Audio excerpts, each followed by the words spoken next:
Hello everyone, मेरा नाम है राहुल और आप देख रहे हैं साहित्य परिवार। तो दोस्तों, साहित्य परिवार में आप सभी लोगों का स्वागत है। आज मैं आपके लिए एक नई कहानी लेकर आया हूं जिसका नाम है कोसी का गठवार। कोसी का गठवार, इसके कहानीकारक कौन है? तो वो है शेखर जोशी हैं।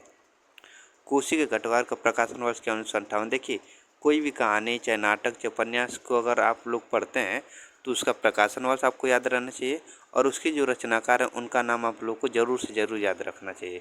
तो कोसी के गठवार का प्रकाशन वर्ष क्या है? 1958 है। और शेखर जोशी, इनके मतलब कि जो कहानीकार कौन है? शेखर जोशी हैं। तो आप लोग को इतना ज़रूर याद रखना चाहिए। ठीक।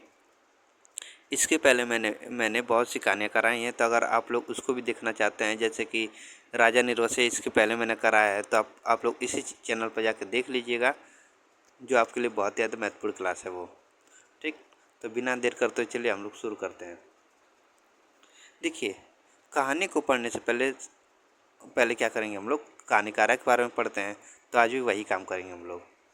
कहानीकार जैसे शेखर जोशी के जीवन परिचय के बारे में पढ़ते हैं। इनका जन्म कब हुआ था? इनका जन्म हुआ था 10 सितंबर 1932 औलिया गांव, जो अल्मोड़ा में पड़ता है, भारत में है। इनकी मृत्यु 4 अक्टूबर 2022 में हुई थी, 90 वर्ष की उम्र में। इनका पेशा क्या था? उपन्यासकारक थे और कवि थे। उल्लेखनीय काम इनका कौन सा है? तो दाजू है, कोसी का गठवार है इनका उल्लेखनीय काम।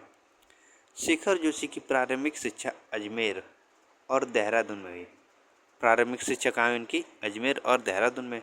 माध्यमिक की पढ़ाई के दौरान ही सुरक्षा विभाग में जोशी जी का ईएमई अप्रेंटिसशिप के लिए चयन होगा। जब ये माध्यमिक पढ़ाई कर रहे थे, उसी दौरान इनको ईएमई अप्रेंटिसशिप के लिए चयन कर दिया गया था इनको, जहाँ वे वर्ष 1986 तक सेवा में रहे।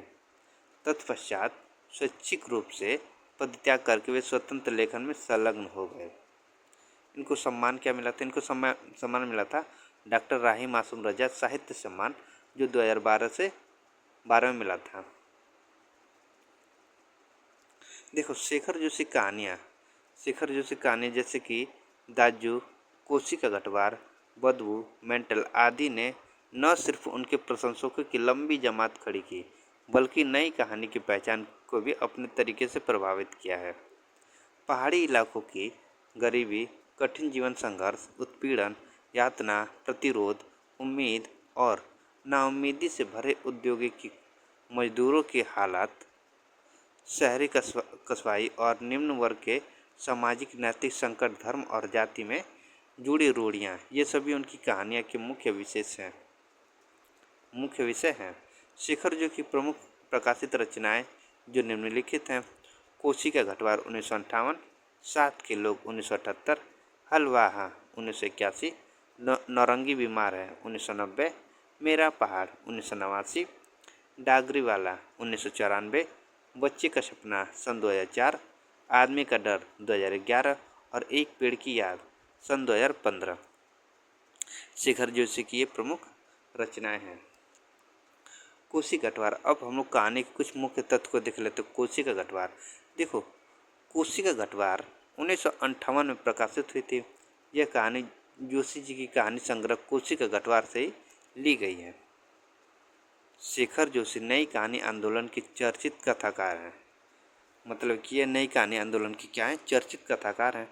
कोसी का गठवार इनकी सबसे अधिक लोकप्रिय कहानी है। इस कहानी पर फिल्म भी बनी है। मतलब जो कोसी का गठवार है, इनकी लोकप्रिय कहानी है और इस कहानी पर फिल्म भी बनी है। कोसी का गठवार कहानी पहाड़ी परिवेश की कहानी है। क्या ये पहाड़ी परिवेश की कहानी है? इम्पोर्टेंट है। पूछ देगा कि ये किस परिवेश की कहानी? कोसी का गठवार तो पहाड़ी परिवेश की कहानी है। इसमें पहाड़ी जीवन की झलक दिखाई देती है। यह एक अधूरी प्रेम कहानी है। क्या ये एक अधूरी प्रेम कहानी? कोसी का गठवार चंद्रधर शर्मा गुलेरी की कहानी उसने कहा था कि समकक्ष माना जाता है। जिस प्रकार उसने कहा था मैं, मतलब बचपन में वो दोनों मिलते हैं, नायक और नायिका, लेकिन शादी नहीं हो पाती है, तो इसी प्रकार ये भी एक अधूरी प्रेम कहानी है। कोसी का गठवार उसी के समकक्ष मानी जाती है। उसने कहा था कि समकक्ष ये कोसी का गठवार कहानी मानी जाती है। लेखक जोशी जी नई कहानी आंदोलन से जुड़े हुए थे।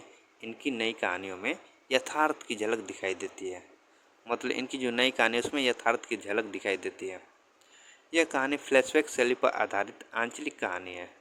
क्या फ्लैशबैक मतलब कि किसी किसी फिल्म में दिखाता है ना कि नहीं वो इस तरह हुआ था, चाहे मतलब कि सोचते हैं लोग कि कैसे कैसे क्या क्या हुआ था कोई भी घटना, तो उसी तरह ये फ्लैशबैक शैली पर आधारित आंचलिक कहानी है। घटवार का अर्थ होता है पंचक्की। घटवार का क्या अर्थ है? पंचक्की, जो पानी से चलती है। उस चक्की से अनाज वगैरह पीसा जाता है। घटवार का क्या अर्थ है? पंचक्की, जो पानी से चलती है। उस चक्की से अनाज वगैरह पीसा जाता है। अब हम लोग चलते हैं कहानी पे। कहानी को पढ़ेंगे लाइन बाय लाइन, ठीक। कोशिका घटवार। कोशिका घटवार ये किसका है? शेखर जोशी का है। अभी खप्पर में 1/4 से भी अधिक गेहूं शेष था। खप्पर में हाथ डालकर उसने व्यर्थ ही उल्टा पलटा और चक्की की पाटों के वृत्त में फैले हुए आटों को झाड़ कर एक ढेर बना दिया। बाहर आते आते उसने फिर एक बार और खप्पर में झाँक कर देखा, जैसे ये जानने के लिए कि इतनी देर में कितनी पिसाई हो चुकी है। परंतु अंदर की मिकदार में कोई विशेष अंतर नहीं आया था। खसखस की ध्वनि के साथ अत्यंत धीमी गति से ऊपर का पाट चल रहा था। घट का प्रवेश द्वार बहुत ही कम ऊंचा था। खूब नीचे तक झुककर वह बाहर निकला। सर के बालों और बाहों पर आटे की एक हल्की सफ़ेद परत बैठ गई थी। इम्पोर्टेंट है ये यहाँ से यहाँ तक। जब कोई भी कहानी पढ़ेंगे, चाहे कोई भी उपन्यास या कोई भी नाटक लगो, जो उसका शुरुआती कथन होता है, तो आप लोग शुरुआती जो उदाहरण होता है आप लोग उसको ज़रूर याद करिएगा। मतलब कि दिमाग में रखिएगा कि कौन सा जो कथन है किस कहानी का है, चाहे किस उपन्यास का है। क्योंकि जो एग्जामिनर है अधिकतर शुरुआत का चाहे अंतिम का ऐसे ऐसे मतलब कि पूछ देता है, तो शुरुआत का और जो लास्ट का है वो आप लोग ज़रूर याद करके रखिएगा। खंबे का सहारा लेकर वह बुदबुदाया, जा ससला, सुबह से अब तक 10 पसेरी भी नहीं हुआ। सूरज कहाँ से कहाँ चला गया। कैसी अनहोनी बात, कैसी अनहोनी बात। बात अनहोनी तो है ही। जेठ बीत रहा है। आकाश में कहीं बादलों का नाम निशान ही नहीं। अन्य वर्षा अब तक लोगों की धान रुपाई पूरी हो जाती थी। अन्य वर्षों अब तक लोगों की धान रुपाई पूरी हो जाती थी, पर इस साल नदी नाले सब सूख पड़े हैं। खेतों की सिंचाई तो दर किनारे बीच की क्यारियाँ खूब जा रही हैं, सूखी जा रही हैं। छोटे नाले गुलों के किनारे के घट महीनों से बंद है। कोसी के किनारे हैं गुसाई का यह घट, पर इसका भी चाल ऐसा है कि लद्दू घोड़े की चाल की को मात देती है। चक्की के निचले खंड में छिछर छिछर की आवाज़ के साथ पानी को काटते हुए मथाने चल रहे थे। कितनी धीमी आवाज़। अच्छे खाते पीते ग्वालों के घर में दही की मथानी इससे ज़्यादा शोर करती है। इसी मथाने का वह शोर होता था कि आदमी को अपनी बात नहीं सुनाई देती। और अब तो भले नदी पार कोई बोले तो बात यहाँ सुनाई दे जाए। छप छप छप। पुरानी फौजी पैंट को घुटनों तक मोड़कर गुस्साए पानी की गुल के अंदर चलने लगा। कहीं कोई सुराख निकास हो तो बंद कर दें, एक बूंद पानी भी बाहर ना जाए। बूंद बूंद की कीमत है इन दिनों। प्रायः आधा फ्लांग चलकर वह बांध पर पहुंचा। नदी की पूरी चौड़ाई को घेर कर पानी का बहाव घट की गुल की ओर मोड़ दिया था। किनारे की मिट्टी घास लेकर उसने बांध में एक दो स्थान पर निकास बंद किया।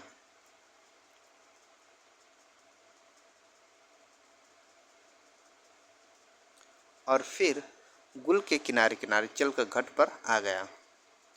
अंदर जाकर उसने फिर पांटों के वृत्त में फैले हुए आटों को बुहार कर ढेरों में मिला दिया। खप्पर में अभी थोड़ा बहुत गेहूं शेष था। वह उठकर बाहर आया। दूर रास्ते पर एक आदमी सर पर पिसान रखे उसकी ओर जा रहा था। गुसाई ने उसकी सुविधा का ख्याल कर वहीं से आवाज़ दे दी, हैं हो, यहाँ लंबर देर में आएगा, 2 दिन का पिसान अभी जमा है। ऊपर उमेद सिंह के घट में देख लो। उस व्यक्ति ने मुड़ने से पहले एक बार और प्रयत्न किया। खूब ऊंचे स्वर में पुकार कर वह बोला, जरूरी है जी, पहले हमारा लंबर नहीं लगा दोगे? गुसाई होठों ही होठों में मुस्कुराया। ससला कैसे चिखता है, जैसे घट की आवाज़ इतनी है कि मैं सुन न सकूं। कुछ कम ऊंचाई आवाज़ में उसने हाथ हिलाकर उत्तर दे दिया, यहाँ जरूरी का विवाह रखा है, तुम ऊपर चले जाओ। यहाँ जरूरी का विवाह रखा है जी, तुम ऊपर चले जाओ। वह आदमी लौट गया। महल की छांव में बैठकर गुसाई ने लकड़ी के जलते कुंदों को खोदकर चिल्लम सुलगाई और गुड़गुड़ करता हुआ उड़ाता रहा। करता धुआं उड़ाता रहा। खसर खसर चक्की का पाट चल रहा था। किटकिट किटकिट खप्पर से दाने गिराने वाली चिड़िया पाट पर टकरा रहे थे। खिचिर खिचिर की आवाज़ के साथ मथानी पानी को काट रही थी और कहीं कोई आवाज़ नहीं। कोसी के बहाव में भी कोई ध्वनि नहीं। रेती पाथरों के बीच में टखने टखने पत्थरे भी अपना सर उठाए आकाश को निहार रहे थे। दोपहरी ढलने पर भी इतनी तेज धूप, कहीं चिड़ैया भी नहीं बोलती, किसी प्राणी का प्रिय अप्रिय स्वर नहीं। सूखी नदी के किनारे बैठा गुसाई सोचने लगा, क्यों उस व्यक्ति को लौटा दिया? लौट तो वह जाता ही। घट के अंदर टच पड़े पिसान के थैलों को देखकर 2-4 क्षण की बातचीत का आसरा ही होता। मतलब वो सोचता है क्यों उसको दूर से मैंने भगा दे, वो आता तो कम से कम 2-4 से बात होती और वो खुद ही लौट जाता। सूखी नदी के किनारे बैठा गुसाई सोचने लगा, क्यों उस व्यक्ति को लौटा दिया? ठीक ना, क्यों उस व्यक्ति को लौटा दिया? कभी कभी गोसाई को यह अकेलापन काटने लगता है। सूखी नदी के किनारे का यह अकेलापन नहीं, जिंदगी भर साथ देने के लिए जो अकेलापन उसके द्वार पर धरना देकर बैठ गया है, वही जिसे अपना कह सके। ऐसे किसी प्राणी का स्वर उसके लिए नहीं, पालतू कुत्ते बिल्ली का स्वर भी नहीं। क्या ठिकाना ऐसे मालिक का जिसका घर द्वार नहीं, बीवी बच्चे नहीं, खाने पीने का ठिकाना नहीं। घुटनों तक उठी हुई पुरानी फौजी पैंट को मोड़ को गुसाई ने खोला। गुल में चलते हुए थोड़ा भाग भीग गया था, पर इस गर्मी में उसे भीगी पैंट की यह शीतलता अच्छी लगी। पैंट की सलवटों को ठीक करते करते गुसाई ने हुक्के की नली से मुंह हटाया। उसके होठों में बाएं कोने पर हल्की सी मुस्कान उभर आई। बीती बातों की याद गुसाई सोचने लगा। इसी पैंट की बदौलत यह अकेलापन उसे मिला है। नहीं, याद करने को मन नहीं करता। बहुत पुरानी बातें वह भूल गया है, पर हवलदार साहब की पैंट की बात उसे नहीं भूलती। ऐसा ही फौजी पैंट पहनकर हवलदार धर्म सिंह आया था। कौन? धर्म सिंह। देखिए, ये धर्म सिंह याद रखिएगा। लौंडे की धूल, नोकदार क्रिच वाली पैंट, वैसी ही पैंट पहनने की महत्वाकांक्षा लेकर गुसाई फौज में गया था। जो गुसाई था वो मतलब कि वैसे ही पैंट पहनने के लिए कहाँ गया था? फौज में गया था। और फौज से लौटा तो पैंट के साथ साथ जिंदगी का अकेलापन भी उसके साथ आया। पैंट के साथ और भी कितनी स्मृतियाँ संबंध हैं। उस बार की छुट्टियों की बात है। कौन महीना? हाँ, बैसाखी था। सर पर क्रॉस खुखरी की क्रेस्ट वाली काली किश्ती नुमा टोपी को तिरछा रखकर फौजी वर्दी में पहली बार एनुअल लीव पर घर आया तो चीड़ बन की आग की तरह खबर इधर उधर फैल गई थी। बच्चे बूढ़े सभी उससे मिलने आए थे। चाचा का गोठ एकदम भर गया था, ठसाठस। बिस्तर की नई एकदम साफ जगमग लाल नीली धारियों वाली दरी आंगन में बिछानी पड़ी थी। लोगों को बिठाने के लिए खूब यादें हैं। आंगन का गोबर दरी में लग गया था। बच्चे बूढ़े सभी आए थे। सिर्फ चना गुड़िया हल्द्वानी कि तम्बाकू का लोभ ही नहीं था।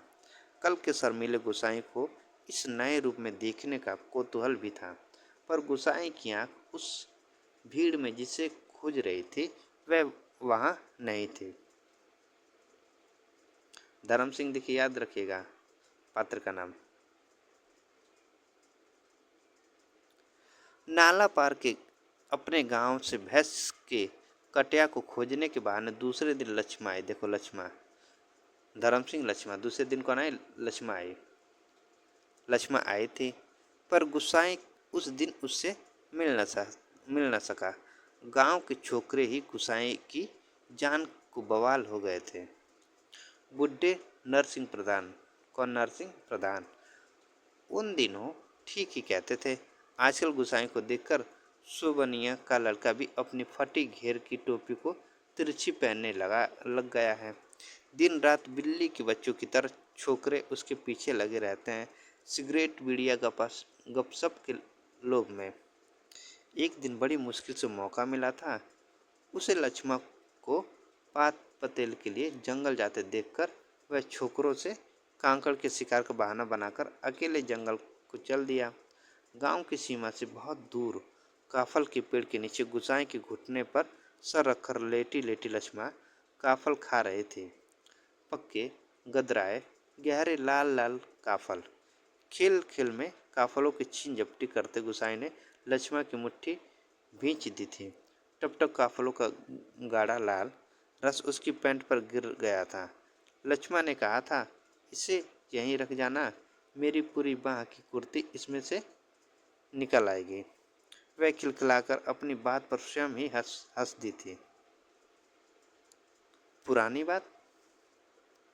क्या कहा था गुसाई ने? याद नहीं पड़ा? तेरे लिए मखमल की कुर्ती ला दूंगा, मेरी सुआ, या कुछ ऐसा ही। पर लक्ष्मण को मखमल की कुर्ती किसने पहनाई होगी? पहाड़ी पार की रमुआ ने।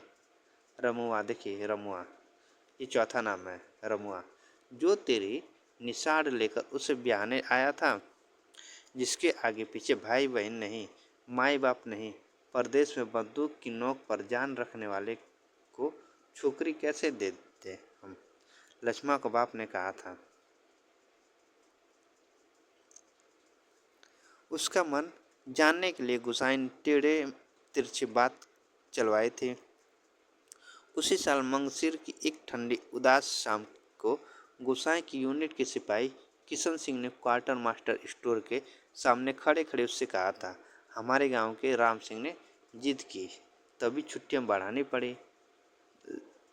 3 साल उसकी शादी की थी। खूब अच्छी औरत मिली है यार, शक्ल सूरत भी खूब है, एकदम पटाखा, बड़ी हंसमुख है। तुमने तो देखा ही होगा, तुम्हारे गांव के नजदीक की है।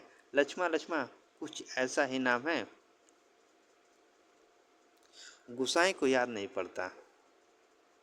गुसाई को याद नहीं पड़ता कौन सा बहाना बनाकर वह किशन सिंह के पास से चला आया था। रम डे थे उस दिन। हमेशा आधा पैक लेने वाला गुसाई उस दिन पेशी करवाई थी। मलेरिया प्रिकॉशन ने न करने का अपराध में सोचते सोचते गुसाई बुदबुदाया, शाल एडजुटेंट। गुसाई सोचने लगा, उस साल छुट्टियों में घर से विदा होने से एक दिन पहले वह मौका निकाल कर लक्ष्मण से मिला था। गंगना थज्जू की कसम, जैसा तुम कहोगे मैं वैसा ही करूंगी, आंखों में आंसू भर कर लक्ष्मण ने कहा था। वर्षों से वही सोचता आया है कि कभी लक्ष्मण से भेंट होगी तो वह अवश्य कहेगा कि वह गंगानाथ का जागर लगाकर प्रायश्चित जरूर कर ले। देवी देवताओं की झूठी कसम खाकर उन्हें नाराज करने से क्या लाभ? जिस पर भी गंगानाथ का कोप हुआ वह कभी फल फूल नहीं पाया। पर लक्ष्मण से कब भेंट होगी यह वह नहीं जानता। लड़कपन से संगी साथी नौकरी चाकरी के लिए मैदानों में चले गए हैं। गांव की ओर जाने का उसका मन नहीं था। लक्ष्मण के बारे में किसी से पूछना उसे अच्छा नहीं लगता। दिन नौकरी रही, वह पलटकर अपने गांव नहीं आया। एक स्टेशन से दूसरे स्टेशन का वॉलंटियर ट्रांसफ़र लेने वाले की लिस्ट में नायक गुसाई सिंह का नाम ऊपर आता रहा। लगातार 15 साल तक। पिछले वैशाख में ही वह गांव लौटा। 15 साल बाद रिजर्व में आने आने पर काले बालों को लेकर गया था। खिचड़ी बाल लेकर लौटा। लक्ष्मा का हट उसे अकेला बना गया। आज इस अकेलेपन में कोई होता जिसे गुसाई अपनी जिंदगी की किताब पढ़कर सुनाता, शब्द शब्द अक्षर अक्षर। कितना देखा, कितना सुना और कितना अनुभव किया है उसने। पर नदी के किनारे यह तपती रेत, पंचक्की की खटर पटर और मेहिल की छाया में ठंडी चिलम के निष्प्रयोजन गुड़गुड़ाती गुसाई और चारों ओर अन्य कोई नहीं। एकदम निर्जन, निस्तब्ध, सुनसान। एकाएक गुसाई का ध्यान टूटा। सामने पहाड़ी के बीच की पगडंडी से सर पर बोझा लिए एक नारी आकृति उसी ओर चली आ रही थी। गुसाई ने सोचा वहीं से आवाज देकर उसे लौटा दे। कोसी ने चिकने काई लगे पत्थरों पर कठिनाई से चलकर उसे वहां तक आकर केवल निराश लौट क्यों जाने को क्यों वे बाध्य करे। दूर से चिल्ला चिल्लाकर पिसान स्वीकार करवाने की लोगों की आदत से वह तंग आ चुका था। इस कारण आवाज देने को उसका मन नहीं हुआ। वह आकृति अब तक पगडंडी छोड़कर नदी के मार्ग में आ पहुंची थी।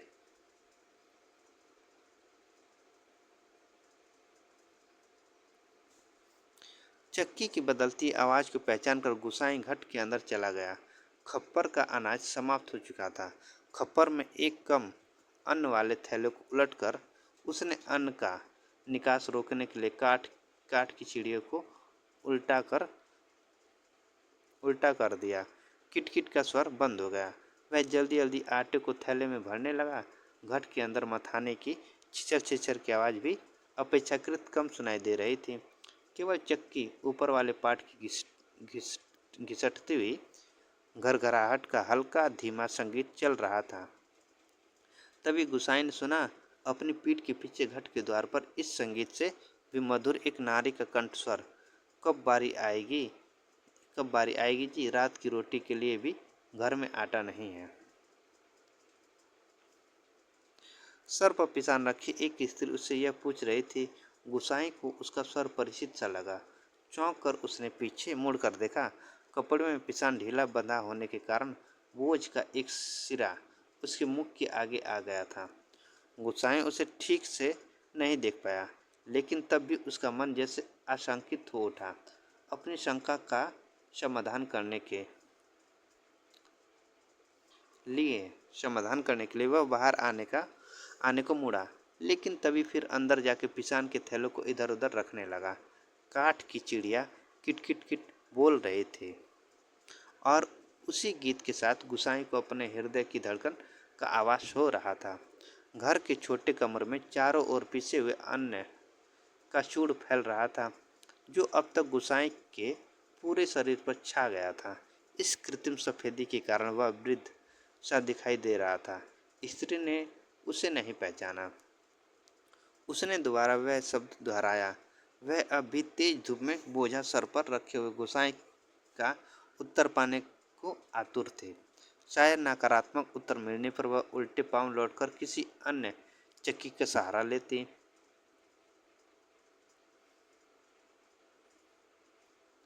दूसरी बार के प्रश्न को गुसाई न टाल पाया। उत्तर देना ही पड़ा। यहाँ पहले ही टीला लगा है, देर तो होगी ही, उसने दबे स्वर में कह दिया। स्त्री ने किसी प्रकार की अनुनय विनय नहीं की। शाम के आटे का प्रबंध करने के लिए वह दूसरी चक्की का सहारा लेने को लौट पड़ी। गुसाई झुककर घट से बाहर निकला। मुड़ते समय स्त्री का एक झलक देखकर उसका संदेह विश्वास में बदल गया था। हताश सा हताश सा वह कुछ क्षणों तक उसे जाते हुए देखता रहा और फिर अपने हाथों तक सिर पर गिरे हुए आटों को झाड़कर एक दो कदम आगे बढ़ा। उसके अंदर की किसी अज्ञात शक्ति ने जैसे ही उसे वापस जाते हुए स्त्री को बुलाने को बाध्य कर दिया। आवाज़ देकर उसे बुला लेने को उसने मुंह खोला, परंतु आवाज़ न दे सका। एक असमर्थता थी जो उसके मुंह बंद कर रही थी। वह स्त्री नदी तक पहुंच चुकी थी। गुसाई के अंतर में तीव्र उथल पुथल मच गई। इस बार आवेग इतना तीव्र था कि वह स्वयं को नहीं रोक पाया। लड़खड़ाती आवाज में उसने पुकारा, लक्ष्मा। घबराहट के कारण वह पूरे जोर से आवाज नहीं दे पाया। स्त्री ने यह आवाज नहीं सुनी। इस बार गुसाई ने स्वस्थ होकर पुनः पुकारा, लक्ष्मा। लक्ष्मा ने पीछे मुड़कर देखा। मायके में उसे सभी इसी नाम से पुकारते थे। यह संबोधन उसके लिए स्वाभाविक था, परंतु उसे शंका शायद यह थी कि चक्की वाला एक बार पिसान स्वीकार न करने पर भी दोबारा उसे बुला रहा है, या उसे केवल भ्रम हुआ है। उसने वहीं से पूछा, मुझे पुकार रहे हैं जी? गुसाई ने संयत स्वर में कहा, हाँ, ले आओ, ले आ, हो जाएगा। लक्ष्मण क्षण भर रुकी और फिर घट की ओर लौट आई। अचानक साक्षात्कार होने का मौका न देने की इच्छा से गुसाई व्यस्तता का प्रदर्शन करता हुआ मील की छां में चला गया। लक्ष्मण पिसान का थैला घट के अंदर रख आई। बाहर निकलकर उसने आंचल की कोर से मुंह पोंछा। तेज धूप में चलने के कारण उसका मुंह लाल हो गया था। किसी पेड़ की छाया में विश्राम करने की इच्छा से उसने इधर उधर देखा। मील के पेड़ की छाया में घट की ओर पीठ किए गुसाई बैठा हुआ था। निकट स्थान में दाडिम की एक पेड़ की छां को छोड़कर अन्य कोई बैठने लायक स्थान नहीं था। वह उसी ओर चलने लगी। गुसाई की उदारता गुसाई की उदारता के कारण रीढ़ी से होकर ही जैसे उसने निकट आते आते कहा, तुम्हारे बाल बच्चे जीते रहें घटवार जी। बड़ा उपकार का काम कर दिया तुमने। ऊपर की घट में भी जाने कितने देर में लंबर मिलता। अजाज संतति के प्रति दिए गए आशीर्वचनों की गुसाई ने मन ही मन विनोद के रूप में ग्रहण किया। इस कारण उसकी मानसिक उथल पुथल कुछ कम हो गई। लक्ष्मण उसकी ओर देखे इससे पूर्व भी उसने कहा, जीते रहे तेरे बाल बच्चे लक्ष्मण, मायके का भाई। गुसाई ने अंतर में गुमडती आंधी को रोककर यह प्रश्न इतने संयत स्वर में किया जैसे वह भी अन्य 10 आदमियों की तरह लक्ष्मण के लिए एक साधारण व्यक्ति हो।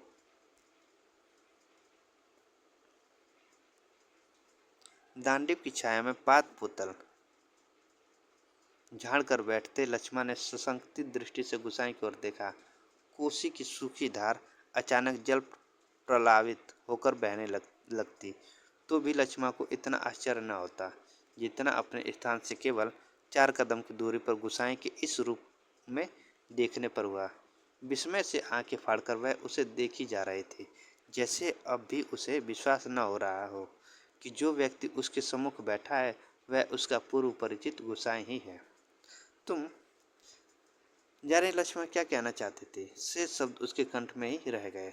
हाँ, पिछले साल पलटन से लौट आया था। वक्त काटने के लिए यह घट लगवा लिया। गुसाई ने पूछा, बाल बच्चे ठीक हैं? बाल बच्चे ठीक हैं? आंखें जमीन पर टिकाए गर्दन हिलाकर संकेत से ही उसने बच्चों की कुशलता की सूचना दे दी। जमीन पर गिरे एक दांडीव के फूल को हाथों में लेकर लक्ष्मण उसकी पखडंडियों को एक एक करके निरुद्देश तोड़ने लगी और गुसाई पतली सींग लेकर आग को कुरेदता रहा। बातों का क्रम बनाए रखने के लिए गुसाई ने पूछा, तू अभी और कितने दिन मायके ठहरने वाली है? अब लक्ष्मण के लिए अपने को रोकना असंभव हो गया। टप टप टप वह सर नीचा किए आंसू गिराने लगी। सिसकियों के साथ साथ उसकी उठते गिरते कंधों को गुसाई देखता रहा। उसे यह नहीं सूझ रहा था कि वह किन शब्दों में अपनी सहानुभूति प्रकट करे। इतनी देर बाद सहसा गुसाई का ध्यान लक्ष्मण की शरीर की ओर गया। उसने गले में चरियो नहीं था। हतप्रभ सा गुसाई उसे देखता रहा। अपनी व्यवहारिक अज्ञानता पर उसे बेहद झुंझलाहट हो रही थी। आज अचानक लक्ष्मण से भेंट हो जाने पर वह उन सब बातों को भूल गया जिन्हें वह कहना चाहता था। इन क्षणों में वह केवल मात्र श्रोता बनकर रह जाना चाहता था। गोसाई की सहानुभूतिपूर्ण दृष्टि पाकर लक्ष्मण आंसू पोंछते हुए अपना दुखड़ा रोने लगी। जिसका भगवान नहीं होता उसका कोई नहीं होता। जिस जेठानी से किसी तरह पिंड छुड़ाकर यहाँ माँ की बीमारी में आई थी वह भी मुझे छोड़कर चली गई। एक अभागा मुझे रोने को रह गया है, उसी के लिए जीना पड़ रहा है, नहीं तो पेट पर पत्थर बांधकर कहीं डूब मरती, जंजाल कटता। यहाँ काका काकी के साथ रह रही हो? गुसाई ने पूछा।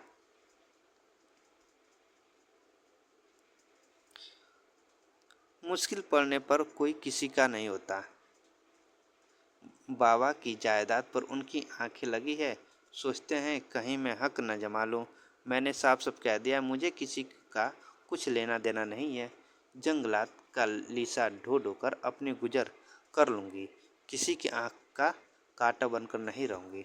गोसाई ने किसी प्रकार की मौखिक संवेदना नहीं प्रकट की, केवल सहानुभूतियों दृष्टि से उसे देखता बर रहा। दांडीव के वृक्ष से पीठ टिकाकर लक्ष्मण घुटने मोड़कर बैठे थे। गुसाई सोचने लगा, 15-16 साल किसी की जिंदगी में अंतर लाने के लिए कम नहीं होते। समय का यह अंतराल लक्ष्मण के चेहरे पर भी एक छाप छोड़ गया था, पर उसे लगा उस छाप के नीचे वह आज भी 15 वर्ष पहले की लक्ष्मण को देख रहा है। कितनी तेज धूप है इस साल। लक्ष्मण का स्वर उसके कानों में पड़ा, प्रसंग बदलने के लिए ही, जैसे लक्ष्मण ने यह बात जानबूझकर कही हो। और अचानक उसका ध्यान उस ओर चला गया जहां लक्ष्मण बैठे थे। दांडीव की फैली फैली अंध ढकी डालों से छनकर धूप उसके शरीर पर पड़ रहे थे। सूरज की एक पतली किरण न जाने कब से लक्ष्मण के माथे पर गिरी हुई एक लट को सुनहरी रंगीन में डुबा रहे थे। गुसाई एकटक उसे देखता रहा। दोपहर तो बीत चुकी होगी। लक्ष्मण ने प्रश्न किया तो गुसाई का ध्यान टूटा। हाँ, अब तो 2 बजने वाले होंगे। उसने कहा, उधर धूप लग रही हो तो इधर आ जा, छाँव में। कहता हुआ गुसाई एक जमाही लेकर अपने स्थान से उठ गया। नहीं, यही ठीक है, कहकर लक्ष्मण ने गुसाई की ओर देखा, लेकिन वह अपनी बात कहने के साथ ही दूसरी ओर देखने लगी। घट में कुछ देर पहले डाला हुआ पिसान समाप्ति पर था। नंबर पर रखे हुए पिसान की जगह उसने जाकर जल्दी जल्दी लक्ष्मण का अनाज खप्पर में ही खाली कर दिया। धीरे धीरे चलकर गुसाई गुल के किनारे तक गया। अपनी अंजुली से भर भर कर उसने पानी पिया और फिर पास ही एक बंजर घट के अंदर जाकर पीतल और अल्मुनियम के कुछ बर्तन लेकर आग के निकट लौट आया। आसपास पड़ी हुई सूखी लकड़ियों को बटोरकर उसने आग सुलगाई और एक काली पुती बटलोई में पानी रखकर जाते जाते लक्ष्मण की ओर मुड़ कर क्या गया, चाय का टाइम भी हो रहा है, पानी उबल जाए तो पत्ती डाल देना, पुड़िया में पड़ी है।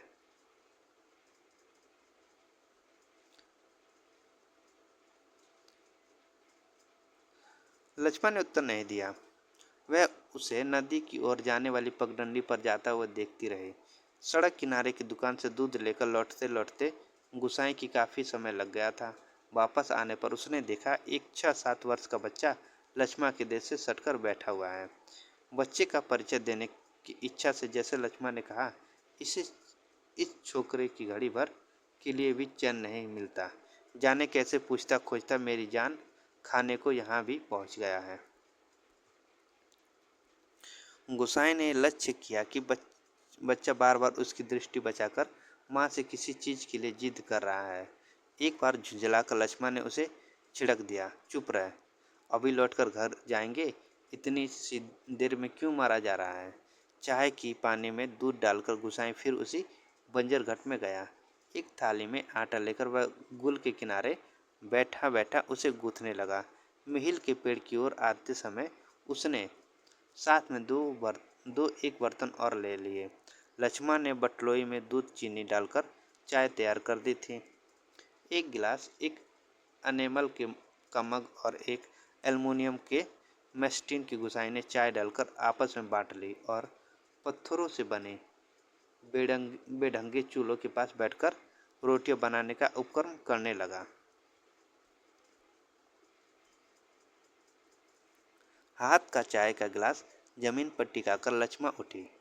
आटे की थाली अपनी ओर खिसका कर उसने स्वयं रोटी पका देने की इच्छा ऐसे स्वर में प्रकट की कि गुसाई न कह सका। वह खड़ा खड़ा उसे रोटी पकाते हुए देखता रहा।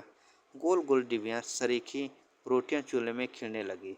वर्षों बाद गुसाई ने ऐसी रोटियां देखी थी जो अनिश्चित आकार की फौजी लंगर की चपातियों या स्वयं उसके हाथ से बनी बेडोल रोटियां से एकदम भिन्न थी। आटे की लोई बनाते समय लक्ष्मा के छोटे छोटे हाथ बड़ी तेजी से घूम रहे थे। कलाई में पहने हुए चांदी के कड़े जब कभी आपस में टकरा जाते तो खन खन एक अत्यंत मधुर स्वर निकलता। चक्की की पाट पर टकराने वाली काठ की चिड़ियों को स्वर कितना नीरस हो सकता है, यह गुसाई ने आज पहली बार अनुभव किया। किसी काम से किसी काम से वह बंजर घट की ओर गया और बड़ी देर तक खाली बर्तन डिब्बों को उठाता रखता रहा। वह लौट कर आया तो लक्ष्मा रोटी बनाकर बर्तनों को समेट चुकी थी और अब आटे में सने हाथों को धो रही थी।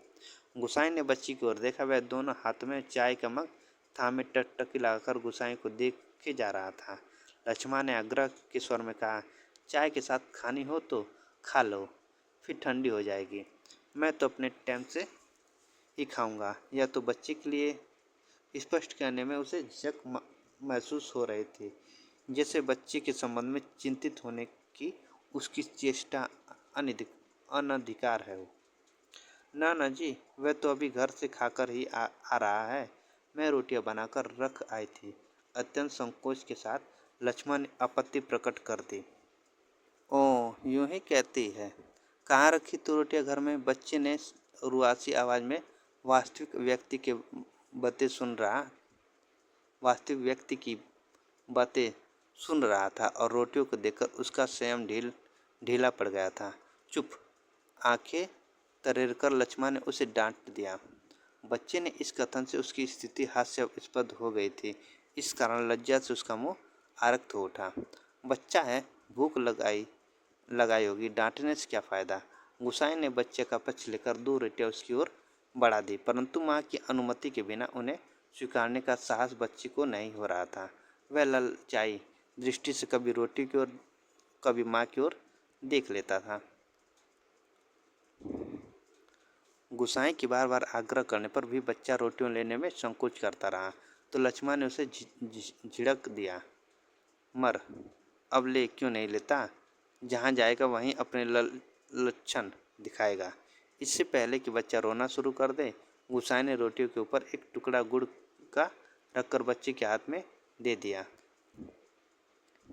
भरी भरी आंखों से इस अनोखी मित्र को देखकर बच्चा चुपचाप रोटी खाने लगा और गुसाई कौतुकपूर्ण दृष्टि से उसके हिलते हुए होठों को देखता रहा।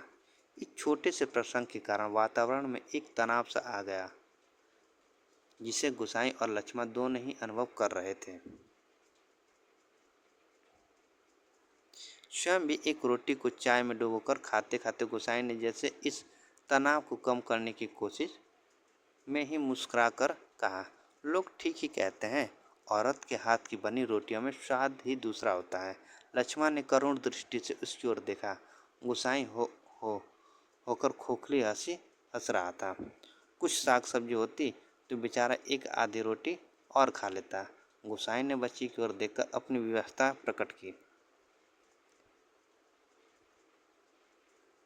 ऐसे ही खाने पीने वाले की तकदीर लेकर पैदा हुआ होता तो मेरे भाग क्यों पड़ता। 2 दिन से घर में तिल नमक नहीं है। आज थोड़े पैसे मिले हैं, आज ले जाऊंगी कुछ सौदा। हाथ से अपने जेब टटोलते हुए गुसाई ने संकोचपूर्ण स्वर में कहा, लक्ष्मा। लक्ष्मा ने जिज्ञासा से उसकी ओर देखा। गुसाई ने जेब से एक नोट निकालकर उसकी ओर बढ़ाते हुए कहा, ले, काम चलाने के लिए यह रख ले। मेरे पास अभी और हैं। परसों दफ्तर से मनी ऑर्डर आया था। नहीं नहीं जी, काम तो चल ही रहा है। मैं इस मतलब से थोड़ी कह रही थी। यह तो बात चल रही थी तो मैंने कहा। क्या लक्ष्मा ने सहायता लेने से इनकार कर दिया। गुसाई को लक्ष्मण का यह व्यवहार अच्छा नहीं लगा। रूखी आवाज में वह बोला, दुख तकलीफ के वक्त ही आदमी आदमी के काम नहीं आया तो बेकार है। शाला कितना कमाया कितना फूका हमने इस जिंदगी में, है कोई हिसाब? पर क्या फ़ायदा, किसी के काम नहीं आया। इसमें एहसान की क्या बात है? पैसे तो मिट्टी से है।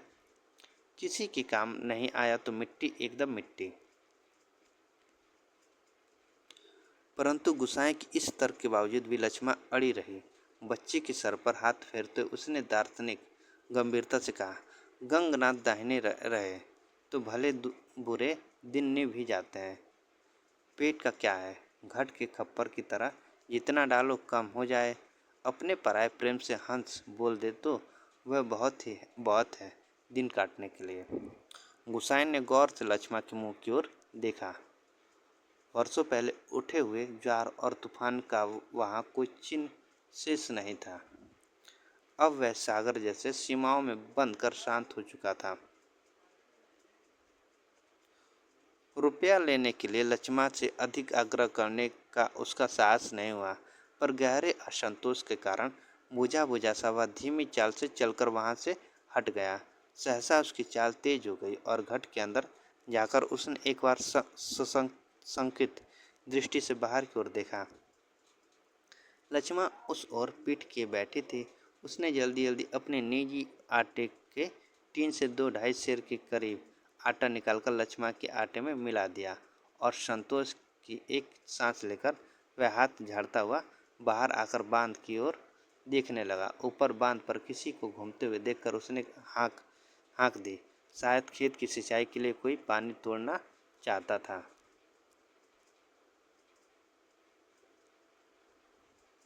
बांध की ओर जाने से पहले वह एक बार लक्ष्मण के निकट गया। पिसान पी जाने की सूचना उसे देकर वापस लौटते हुए फिर ठिठक कर खड़ा हो गया। मन की बात कहने में जैसे उसे झिझक हो रही थी। अटक कटक कर वह बोला, लक्ष्मण। लक्ष्मण ने सिर उठाकर उसकी ओर देखा। गुसाई का चुपचाप अपनी ओर देखते हुए पाकर उसे संकोच होने लगा। वह ना जाने क्या कहना चाहता है। इस बात की आशंका से उसके मुंह का रंग अचानक फीका होने लगा, पर गुसाई ने झिझकते हुए केवल इतना ही कहा, कभी 4 पैसे जुड़ जाएं तो गंगानाथ का जागर लगाकर भूल चूक की माफ़ी मांग लेना। पूत परिवार वालों को देवी देवता के कोप से बचा रहना चाहिए। लक्ष्मण की बात सुनने के लिए वह नहीं रुका। पानी तोड़ने वाले खेतिहारी से झगड़ा निपटा कर कुछ देर बाद लौटते उसने देखा, सामने वाले पहाड़ की पगडंडी पर सर पर आटा लिए लक्ष्मण अपने बच्चे के साथ धीरे धीरे चली जा रही थी। वह उन्हें पहाड़ी की मोड़ तक पहुँचने तक टकटकी बांधे देखता रहा। घर के अंदर काठ की चिड़िया अब भी किटकिट आवाज़ कर रही थी। चक्की का पाट खिसर खिसर चल रहा था और मथानी का पानी काटने की आवाज़ आ रही थी, और कहीं कोई स्वर नहीं, सब सुनसान निस्तब्ध था। ये थी कहानी कोसी का गठवार। ठीक, ये पूरी कहानी थी। अगर अच्छा लगा तो प्लीज़ आप लोग लाइक करेगा और सब्सक्राइब करेगा। मैं आप लोगों के सामने ऐसी कहानी और लेकर आता रहूँगा जो आप लोग के एग्ज़ाम के लिए बहुत ज़्यादा महत्वपूर्ण रहेगा। तो आज के लिए इतना ही। धन्यवाद।